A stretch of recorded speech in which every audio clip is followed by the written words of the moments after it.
Assalaamu calaykum waraxmatullaahi wabarakaatuh. Wadamada Ruushka iyo Ukraine ayaa mid walba lagu eedeynayaa in ay soo daabulanayaan oo ay soo qoranayaan ajaanib calooshood u shaqaystayaal ah si ay dagaalka u geliyaan. Waxaana wararkii ugu dambeeyay ee xaaladan la xiriidha sheegayaan in xogo sirdoon oo laga helayo colaadda ka taagan waddanka Ukraine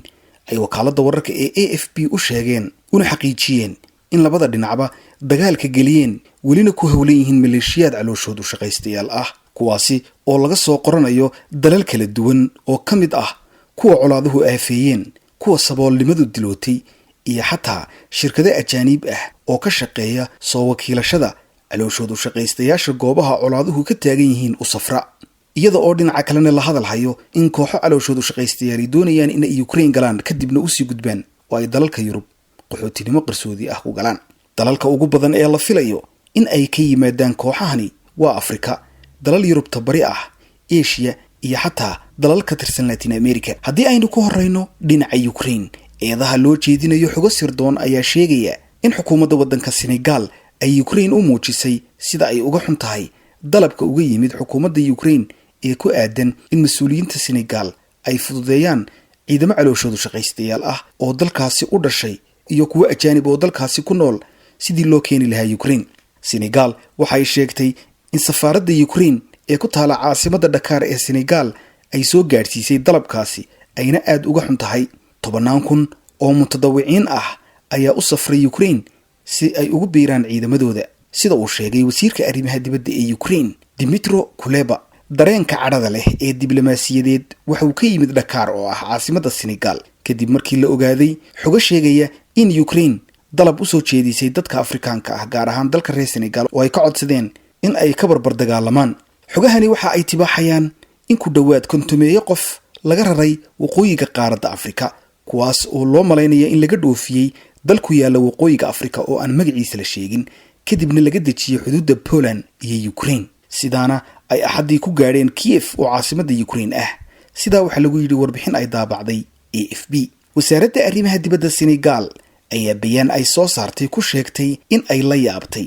in codsi muwaadiniinteedu loogu baaqayo in la caawiyo lagu daabaco bogga safaaradda Ukraine ee Dakar, gaar ahaan bogga ay ku leedahay Facebook. kulan ay arrintan ka yeesheen guddida amniga ee dalka Senegal waxa ay sheegeen in qoraalka dalabka ah ee lagu baahiyay barta Facebook ee safaaradda Ukraine ku leedahay caasimadda Senegal ee Dakar ee la xidhiidha in ay qaadanayso dadka doonaya in ay dagaalka kala qayb qaataan. dalabkaasi uu xadgudub ku yahay qiyamka iyo xidhiidhka diblomaasiga ah ee dalalka u dhaxeeya, gaar ahaan dhinacyada amniga. dagaalka duulaanka Ruushku ku qaaday Ukraine oo galay maalintii 12aad, xogaha ugu dambeeyay ee dhinaca sirdoonku waxa ay sheegayaan in saraakiil ka tirsan gaashaanbuurta NATO oo horeba u sheegtay in aanay dagaal toos ah la gelaynin Ruushka ay doonayso imika in ay Ukraine ka caawiso farsamooyin dhinaca logistikada ciidamada ah, qalab military iyo xataa soo kirinta calooshoodu shaqaystayaal ku xeel dheer dagaalada dhuumaalaysiga ah. inkasta oo walaac weyn ay ka qabaan sida ay dadkaasi ula qabsan karaan cimilada xun ee aadka u qabow ee waqtigan ka taagan waddanka Ukraine. warkani waxa uu intaa ku daray in danjiraha Ukraine u fadhiya Senegal Uriel Bivovarov looga yeedhay isla markiiba wasaaradda arrimaha dibadda ee dalka Senegal si loo xaqiijiyo daabacaadda iyo xaqiiqada ku lamaanayd dalabkaasi xukuumadda Senegal aadka uga cadhootay. wakaaladda AFP oo arrintan wax ka qortay waxa ay intaa warkeeda ku dartay in safiirka Ukraine ee u fadhiya dalka Senegal Uriel Bivovarov uu madaxda wasaaradda arrimaha dibadda Senegal u xaqiijiyay qoraalkaasi martiqaadka ah ee ay ku baahiyeen barta Facebook ee safaaradooda ku taala magaalada Dakar oo ay ku dalbanayeen qoritaan mutadawiciin dagaalka kala qayb gala. war-saxaafadeedka ayaa lagu sheegay in Dakar ay si adag u cambaaraynayso falkan, kaasoo ka dhigan ku xadgudbidda waajibaadka ah in la ixtiraamo shuruucda iyo xeerarka dalka martida loo yahay. waxa uu tilmaamay in qoritaanka calooshood u shaqaystayaasha iyo dagaalyahanada ajnabiga ah ee ku sugan ciidda Senegal ay tahay sharci darro weyn iyo khalad weyn oo ay ku kacday safaaraddu. xukuumadda Senegal ayaa safaaradda ugu baaqday in si degdeg ah looga noqdo oo la joojiyo hab kasta oo aan dib loo dhigin si loo shaqaalaysiiyo mutadawiciinta muwaadiniinta Senegal ama ajaanibta dalalka kale ee jooga dalka Senegal. qoraalkaasina aan mar dambe la daabicin. sabtidii aan ka soo gudubnay, xukuumadda Senegal waxay ka gaabsatay in ay u caddayso arrintan fadhi ay lahaayeen guddi ka tirsan golaha ammaanka iyo sidoo kale xataa waaxda ammaanka ee midowda Afrika oo lagu soo qaaday sidii wax looga qaban lahaa in kooxo calooshood u shaqaystayaal ahi u gudbaan dalalka Ruushka iyo Ukraine si ay labada dhinac ula soo kala saftaan. ururka midowda Afrika waxa walaac ka qabaa in calooshood u shaqaystayaal Afrikaan ahi ay ka qayb galaan dagaalkaasi. madaxweynaha waddanka Senegal Macky Sall oo waqtigan isagoo haya xilka madaxtinimada meertada ah ee madaxweynayaasha midowda Afrika ayaa muujiyay walaac weyn oo ku aadan xaaladda Ukraine isagoo oo sheegay in dalkiisu garab taagan yahay waddan kasta oo xaqdarro xuduudiisa lagu soo galo. dhinaca kale Mareykanka ayaa toddobaadkii hore dabayaaqadiisii waxa lagu eedeeyay in uu kooxo calooshood shaqaystayaal ah ka soo qaatay goobaha uu kaga sugan yahay waddanka Suuriya kadibna uu keenay saldhig ku yaala Poland isagoo oo halkaasi kooxdaasi ugu geeyay kooxo kale oo calooshood shaqaystayaal ah oo laga soo kala ururiyay dalalka ay ka mid ka yihiin Croatia,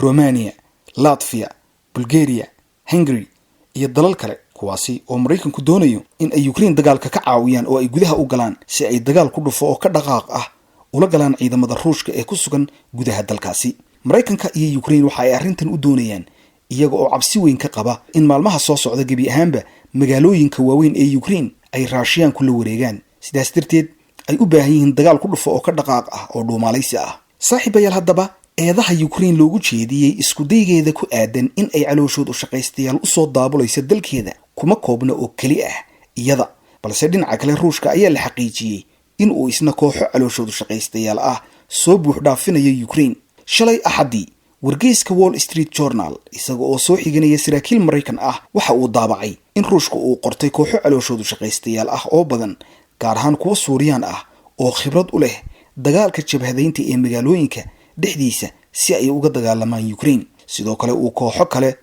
ka soo qortay dalal ku yaala gobolka Baltiga kuwaasi oo khibrad weyn u leh dagaalka dhuumaalaysiga ah ee loo yaqaano guerrilla war. saraakiil Mareykan ah oo uu soo xiganaya wargeyska Wall Street Journal waxay sheegeen in xukuumadda Moscow oo bilowday duulaanka Ukraine 24 February weegii ugu horeeyay ay la kulantay iska caabin lama filaan ah. maalmihii la soo dhaafayna ay Ruushiyaanku awoodi waayeen horumar weyn oo ay ka sameeyaan dagaalka iyaga oo dhinaca howlgalkooda military barbarwaday qorshe kale oo ay ku qoranayaan dagaalyahano ajaanib ah oo calooshood u shaqaystayaal ah in badanna ay ka soo qaateen Suuriya, gaar ahaan deegaamada ay Ruushku ka joogaan dhulka Suuriya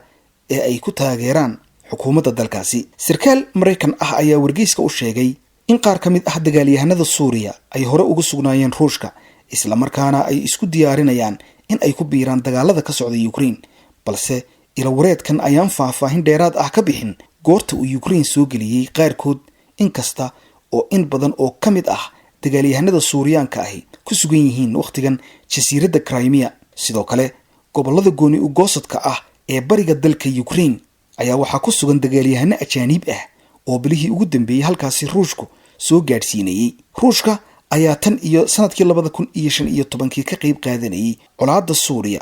isagoo garab siiya xukuumadda Bashar al-Assad. Ramadaan Qadirov madaxweynaha waddanka Shiishaan oo hore uga tirsanaan jiray isaga laftiisu jabhadihii Kremlinka ayaa soo bandhigay muuqaalada dagaalyahano dalkiisa Chechnya u dhashay oo gudaha ugu jira gobolada gooni goosadka ah ee Ukraine, isaga oo sheegay in qaarkood lagu dilay howlgalka balse intooda badani ay waqtigan ka barbar dagaalamayaan maleeshiyaadka uu Ruushku taageero, isaga oo gaashaanbuurta NATO ku tilmaamay laba wajiileyn ay kula dhaqmayaan waddanka Ukraine.